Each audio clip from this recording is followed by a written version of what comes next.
Price is what you pay for something. Value is what you get. Your bankroll determines the budget, but the value received from it depends on the why and how you apply it. In 2025, elite wide receiver ones averaged a target share between 25 and 30%. Wide receiver twos typically saw between 15 and 20%, and wide receiver threes between 10 and 15. Chicago's $28 million wide receiver one, DJ Moore, saw his target share drop from 26.6% to a career low of 14.2. In spite of seeing 18 less targets than catches made the year prior, DJ matched his receiving touchdown total on nearly half as many receptions, plus ran for one and threw for another. This means a wide receiver one with the 11th highest salary per position was getting wide receiver three opportunity, while the player who finished 11th, Zay Flowers, saw a 25.5% target share. Per stick to the model, DJ's 67.8% catch rate would have him finishing with 80 grabs and over 1,000 yards, given the same amount of throws go his way. If the 28-year-old Moore is slowing down, his numbers should mix in with those who saw less or as many targets. However, when compared to wide receivers who saw 15% target share or less, Moore is the clear top dog, finishing first in receptions, yards, and touchdowns, and seventh in yak. The data also shows 19 players had higher target share but finished with less catches than Moore. 20 had less yards, 23 less yak, 31 had fewer touchdowns, and 46 had a lower catch rate. DJ won more than he lost for the first time in his pro career, then won Play of the Year with his incredible overtime grab to beat the Packers in Week 16. A catch that will be remembered for ages in Chicago came at the most crucial time of the season while being heavily contested. 13 contested catches in a season may have been the lowest of his career, but the 8 he caught at 61.5% was the highest clip of his 8-year career. In the playoffs, DJ accounted for more receptions than Burden and Odunze combined, tied for the most touchdown grabs, and caught 11 balls at an even higher rate, third only to Khalil Shakir and Marvin Mims for players with at least 10 catches and 100 yards receiving. So, where'd the production go? The 2025 Bears achieved something only one other team did: have 3 wide receivers and 1 tight end record 650-plus receiving yards. The Chargers were the other team to do so, and of those 4 players, only Gadsden Jr. saw less target share than Moore. The Bears also managed to do something the Chargers and every other team in NFL history failed to do prior: have 3 rookies account for 650-plus scrimmage yards each in the same season. Pick 39, the elusive Luther Burden III, finished just 9 receiving yards shy of Moore, but still led the team in yak on only 11.4% target share. In the last 10 years, only 2 other players finished with more yak than LB3's 334 on 12% or less target share. In 2017, Mecole Hardman. In 2024, Marvin Mims.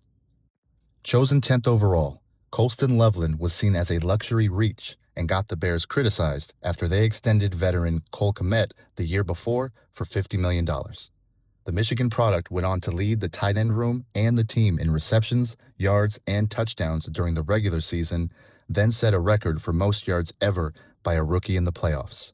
His 722 regular season yards left him 9th overall among tight ends, though his 14.7% target share ranked 18th league-wide. Like Moore, Loveland managed to outperform several tight ends who got more looks. 6 had less receptions, 9 had less yards, 8 had less TDs, 6 less yak, and 2 had a lower catch rate. On the surface, another target share casualty from Chicago's embarrassment of rookie riches appears to be Cole Kmet. An underutilized asset in 2024 under Eberflus, Kmet only saw his target share dip from 9.2% to 8.7% last year, but his catch rate plummeted from a second-best 85.7% to 65.3% last year, good for only 49th. If Kmet is worth his $11.4 million salary, his numbers should still surpass those who saw less or as many targets like DJ. But compared to other tight ends who saw 10% or less target share, Cole only managed to finish tied for 8th in receptions, 6th in yards, tied for 10th in touchdowns with 8 others, and 7th in yak. His numbers versus those who saw more targets Only 3 had fewer receptions, 7 fewer yards, and 5 fewer touchdowns and yak. In the playoffs, Kmet continued his regression, netting just 31 yards on 3 catches at 5.5% target share, as Loveland outpaced all Bears with 192 yards on 12 catches at 28.4% target share. While he'll be remembered for the Iceman miracle throw in the divisional round, the catch Kmet couldn't make in Week 14 came against the same Packer who DJ Mossed to give the Bears their first NFC North title in over a decade. Out of 49 qualifying tight ends, Kmet finished 47th with a career-worst 20% contested catch rate, registering just one such catch all year. Blocking has been his saving grace, and those who come to the local product's defense don't hesitate to mention it. According to PFF, Kmet has the 9th best pass block rating. Run blocking drops him to 19th, and his offensive grade sees him at 28th. Around the league, pass blocking accounts for nearly 70% of all plays, which would highlight the value they see. However, Ben's play calling has Kmet run blocking more than half the time, exposing Caleb to unnecessary pressure, which may not lead to sacks, but increase the likelihood of a poor result. When you focus on pressures allowed, Cole gave up the 5th most at the 55th worst rate league-wide. Compared to other top-paid tight ends, the gap is glaring. If you apply those rankings versus his salary, the data shows he's literally the worst blocking tight end at his tax bracket. A total of 38 tight ends had a worse or higher pressures allowed, but not a single one of them is paid more than Cole. Flipping it reveals the deal breaker. Of the 54 tight ends with better or lower pressures allowed, a whopping 48 of them are paid less. Big Ben made it clear last year. No block, no rock. Kmet's already low target share can't come at the expense of more productive players, let alone a championship run. His regression makes trading him harder, and keeping him is less valuable than the $8 million saved to replace him. Numbers don't lie, but I would be if I said I didn't ride for Cole's success last year. I only want the best for him and his growing family.